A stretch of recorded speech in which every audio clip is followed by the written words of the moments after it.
Hi everybody, welcome back to our next topic in grade 12U prep physics. So today we're going to be continuing on our review of some energy concepts. So hopefully you have a couple ideas or a couple of these concepts already, but we'll just be reviewing them before we move into some more challenging stuff. So what we want to do today is we're going to focus on gravitational potential energy and this idea of conservation of energy. Before we do that, though, let's do a little bit of remembering things that you reviewed last time, or if you didn't get that, then stuff that you have from grade 11 class. So the first idea is work, and work in physics. This is the process of transferring energy from one object or from one form to another. What's key here is this is a process. It's an action. It's a verb. It's something that is done. Um, Energy, on the other hand, is a measure of the ability of an object to do work. So it's an amount. And so we kind of get into the cyclical definition that work is the process of transferring energy, and energy is the ability to do work. And it almost seems like an endless loop. So to kind of break away from that, let's look at a little more examples of work, some kinds of energy, and then we'll come back to this idea of power over here in just a minute. So let's go back to joule or to work. And the one thing we want to talk about is that it's actually measured in joules. We'll see where that unit comes from in a second. But here's our description or our definition for work. So work is the product of the force applied and the displacement of the object. Notice that it's actually two vectors multiplied together. And there's really, how do you multiply north times east or up times west? And so we actually deal with the scalar work, which means it has no direction. So how you can actually calculate it, well, since it's just a scalar, is just the actual magnitude of the force times the magnitude of the distance times the cos of the angle between the force and the displacement. So this angle down here, theta. So if they're pulling up on their luggage here, and it's moving this way, that angle theta will be the one you're going to use for measuring the work done. And so it turns out to be measured in joules, and the way we can see that is that the units of work are going to be given by the units of force times the units of distance. And so that's going to be the Newton times the meter, and we're going to give that a new name. We're going to call that a joule. So a joule is given by a Newton meter. So what 1 joule means, it's the work done by a 1 Newton force applied over a distance of 1 meter. So there's a description of work. And so whenever you apply force over a distance, some work is being done. And what that means, again, if we look at our energy idea, whenever there's work being done, there's energy being transferred. Notice it's also measured in joules, and it's going to come in lots of different kinds. So we'll look at a couple different really important ones in this course. One that you hopefully remember already is kinetic energy. We're going to look today at gravitational potential. In chemistry, you might be looking at chemical potential. In grade 11, you looked at thermal. And so there's all different sorts of energy, and of course we have to look at each one in turn. What else today? Oh, and when you do work, you transfer energy. So again, the work energy theorem you guys hopefully looked at yesterday. The total work done on an object is equal to the change in its kinetic energy. So you look at all the forces acting on an object over the distance, and you get the change in that object's kinetic energy. So how much energy it is gained or lost. And the last term that's very related to work and energy is power. And power is the rate at which work is done or energy is transferred. So it's kind of like a speed or a rate. So it's how often something happens. Our defining equation for power is work done divided by time, or the change in something's energy divided by time. So how often or how quickly that work is being done or energy is being transferred. All right, so those are the 3 terms again to keep in the back of our mind. And again, as I said today, our focus is going to be on gravitational potential energy as our first topic. So again, recall from grade 11 that GPE, gravitational potential energy, is the energy stored in an object due to its position in a gravitational field. And we'll flush out this term field in our next unit a little more. But it's just an area where we have some gravity acting. So let's say that the energy due to an object's elevation above Earth's surface. So if I lift up an object, it'll have some energy stored, some potential energy. And again, I can release that by letting it go, and then it moves. Now, it doesn't have to necessarily be the Earth, though. Anything with gravity can have gravitational potential energy. So for instance, the Earth-Sun system. Here's the Earth, here's the Sun. Earth goes around the Sun, not to scale, of course. And there's actually energy stored there, because if I could stop the Earth somehow from moving, it would come flying towards the Earth, increasing its kinetic energy. And so there's energy stored in that system. And to get an expression or a quantitative expression for gravitational potential energy, let's take a look at the amount of work I need to do to lift an object of mass m at some constant speed, and I'm going to raise it by a height delta y. I've chosen y because normally we're talking about the vertical direction. So if we do that, we can then say that the work done is equal to F delta D cos theta, right? And again, if we're talking about applying a force to lift an object at a constant speed, all I have to really balance is just the force of gravity. So where can I draw that, right? So if I'm lifting an object, let's say here's my object, whatever force I apply, all I have to do is balance gravity, since it's a constant speed and the sum of the forces will be 0. All right, so then what I need to do with that is I'm going to say, well, it's going to then be mg delta y cos theta. But since the direction of the pull and the direction of motion are in the same direction, that just goes away and turns into 1. And then we'll use our definition that work is the transfer of energy to come up with this nice expression. So just a couple things to point out before we leave this. One, we based this derivation on lifting an object at a constant speed. And one of the neat things is it gets a little more complicated, but we can actually do this for not having that constraint of a constant speed. And we'd end up getting 2 kinds of energy. You can probably guess one would be gravitational potential. The other one would actually be kinetic. But this expression for potential energy would still be the same. We just have to add a connection or a kinetic energy term on the end there. So we don't have to worry about that. The other thing to point out about this derivation is that we assumed the force of gravity was given by mg. And if you remember that assumption is only valid when we're near Earth's surface. So as soon as we get too far away from Earth, we can't use this expression, but don't worry, we will look at that sort of idea. For instance, the Earth-Sun system or satellites in space, those sorts of things, how much energy is stored there. Okay, and then the last thing I want to notice, I've actually written here for you that the gravitational potential energy is a change. It just tells us how much the energy has gone up or gone down. There isn't an absolute value here. But we can assign a reference point, and it's going to be arbitrary. And what arbitrary means here is that there's no right or wrong reference point. One of them is just going to make our life easier. And if we do have this reference points, then we can actually then use just this expression for potential energy, recognizing that y is the height above our reference point. And again, a reference point we often use, especially in the beginning, is the surface of the Earth. So we'll stick with that, but you don't have to. We can actually use other reference points, and sometimes they'll be more useful. And hopefully you'll see why a little bit later on. Okay, so now that we have that under our belt, the next thing on our list is the law of conservation of energy. And again, the simple definition here, in any isolated system, the total energy is a constant. Isolated here means nothing's coming in or out, matter, energy, forces. So anything like that, then we're going to have a isolated system, and the total energy content of that system will be a constant. And again, as physicists, this is very exciting. When you find something that doesn't change, that's huge. You found something powerful with the way the universe works.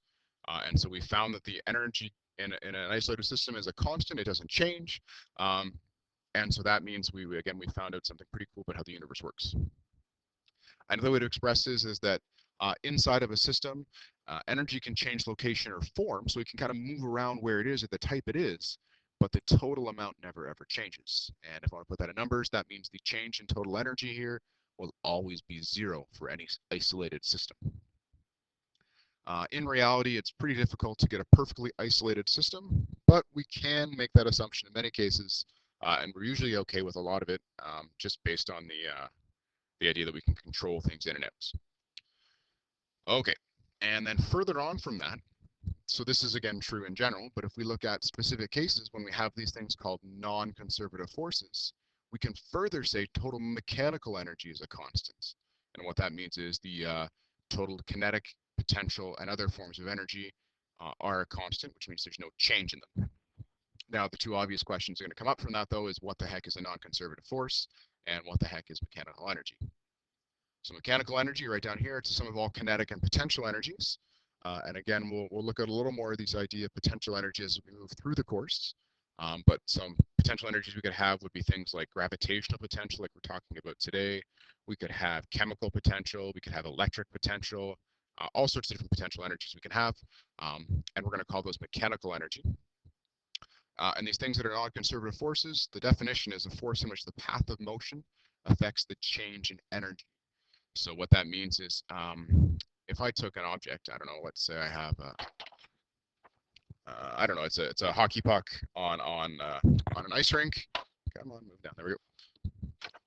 So here's my ice rink, and I have a hockey puck, and I slide it around this crazy path, and it ends up right back here.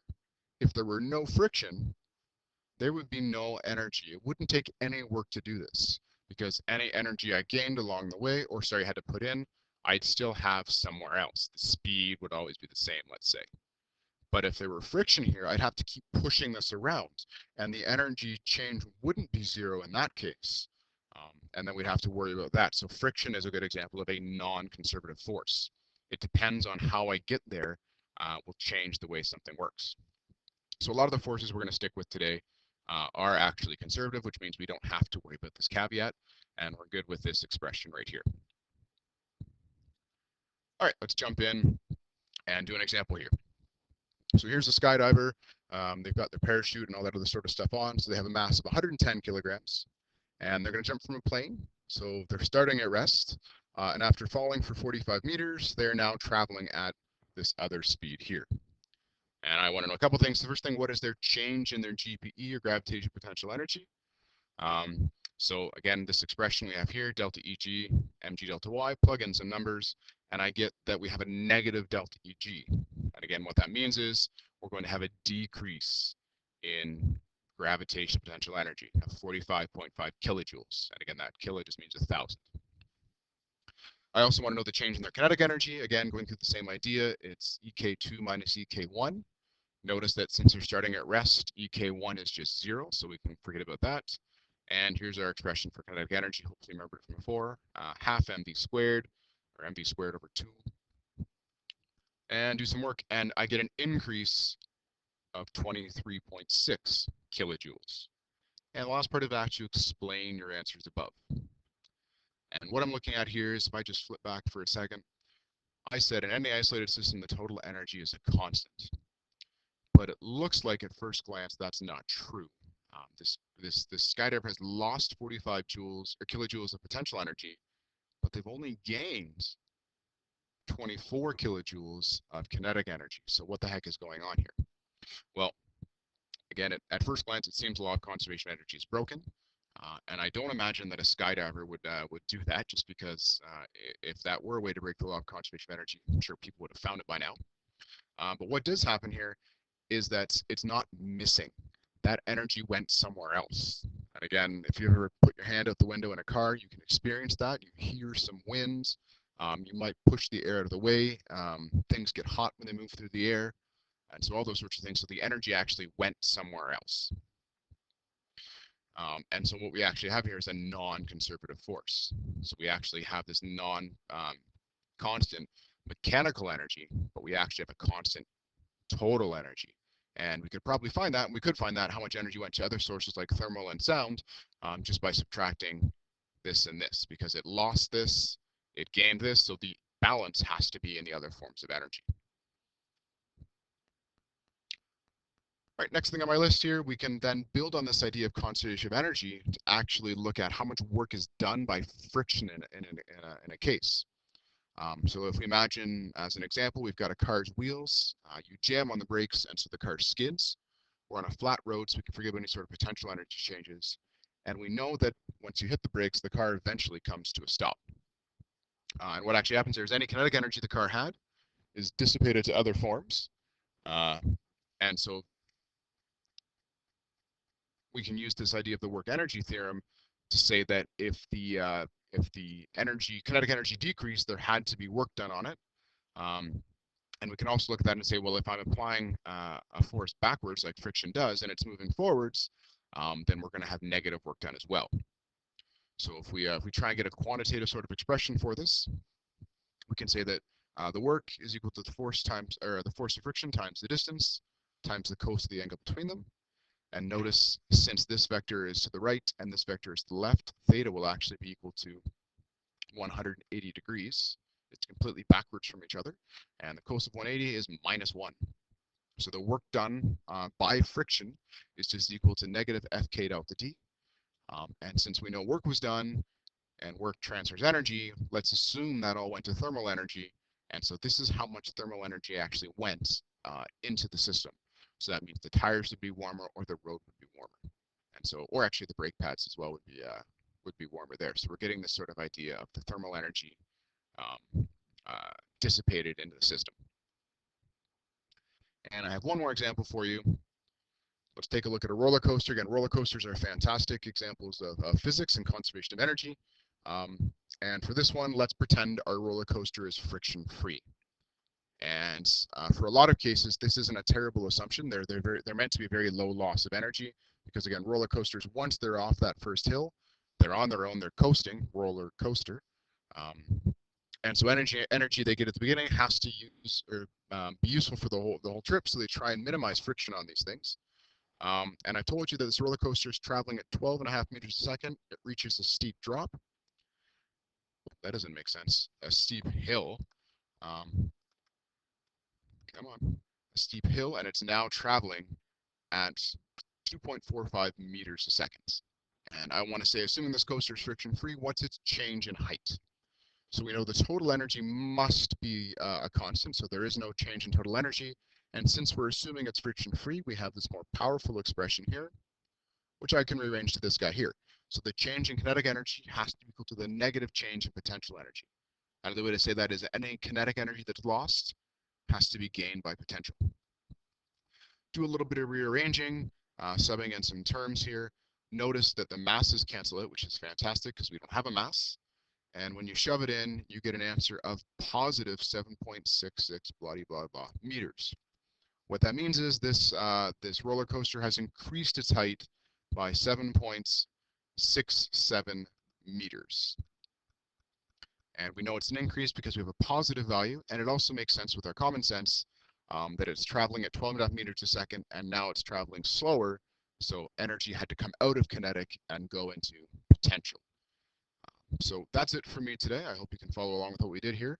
Again, a lot of review of grade 12, or sorry, pardon me, grade 11 stuff. But then, of course, we'll get into some more complicated and interesting situations as we move through. Okay, so everybody has a great night, and I'll see everyone tomorrow.